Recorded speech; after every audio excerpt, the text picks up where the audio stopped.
The great chamber of the Galactic Council hummed with the voices of 47 civilizations. Holographic banners floated above crystalline seats, each bearing the sigil of a member species. For 3,000 years, this chamber had been a place of diplomacy, of trade agreements and territorial negotiations. But today, something ancient and cold moved through its air. Ambassador Vexoran of the Dravathi, a towering creature of grey stone-like skin and 4 luminous eyes, rose from his seat. His voice carried the weight of centuries. The Galactic Council hereby declares the Human Confederacy a Class Omega threat. Effective immediately, humanity is to be neutralized. Silence swallowed the room. Then, from the single human seat at the far end of the chamber, Colonel James Mercer slowly stood up. He was a broad-shouldered man from Texas, gray at the temples, with the quiet eyes of someone who had seen war before it had a name. He straightened his uniform, looked across the chamber at 47 species, and said only 4 words. "You've made a mistake." The vote had not come without reason, at least, not from the Council's perspective. 3 years earlier, humanity had done something no species in recorded galactic history had ever done. They had reverse-engineered a Keth-class singularity drive, the most advanced propulsion technology in the known galaxy, in just 19 months. The Dravathi had taken 600 years to develop it. The Sorvians had purchased the blueprints after 2 centuries of negotiation. Humans had simply figured it out in a garage bay on Mars. Then they had shared it freely. Every independent colony. Every unaligned frontier world.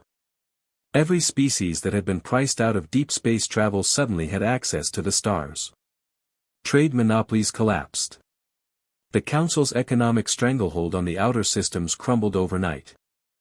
47 civilizations had lost power. And powerful beings, James Mercer knew, did not forgive that. The transmission reached Earth in 40 minutes. General Patricia Webb sat inside the Unified Defense Command bunker beneath Denver, Colorado, watching the decoded message scroll across her screen. She read it once. Then again. Then she leaned back in her chair and laughed, not from fear, but from something that almost felt like disbelief. "They actually did it," she said. Her aide, Lieutenant Danny Kowalski, stood rigidly beside her. "General, the Council fleet. We're tracking over 12,000 warships mobilizing along the Kepler corridor. They'll reach the Sol system in 72 hours. "Good," she said, standing up. "That gives us time." She pressed a single red button on her console. Across every human world, Earth, Mars, Titan, the Kepler frontier, the Andromeda outposts, one alert sounded. Not a panic alarm. A call to stations. Humanity had been quietly preparing for this moment for 30 years. The Council fleet arrived expecting to find a frightened civilization scrambling to negotiate. Instead, they found silence. Complete, unnatural silence. No distress signals. No desperate transmissions. No defensive formations retreating toward Earth. Just the golden light of the sun, and open space. Admiral Rinvas of the Dravathi fleet leaned forward in his command seat. Something felt deeply wrong. Then every human ship appeared simultaneously. Not from behind planets. Not from asteroid fields.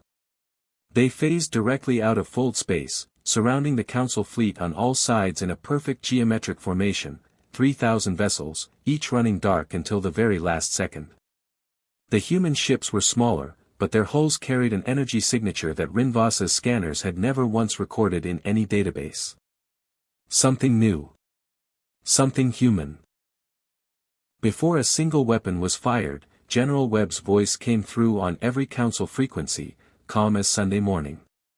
"You have 60 seconds to stand down. We have no interest in war. But understand this, we are no longer the species you voted against this morning." 59 seconds. The Council fleet stood down in 41 seconds. 3 weeks later, James Mercer walked back into the Great Chamber. This time, the room was quieter. Several ambassador seats were empty, civilizations that had quietly withdrawn their declaration overnight. Mercer placed a single data chip on the central podium. New terms, he said simply. Equal representation for every species. No more trade monopolies. No more closed-door votes about civilizations who aren't in the room. Vexoran stared at him for a long moment. You could have destroyed us. Yes, Mercer said. That's the difference between us.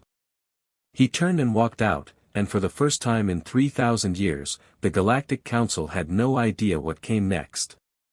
Neither did humanity. But they faced it together, and that, in the end, had always been their greatest weapon.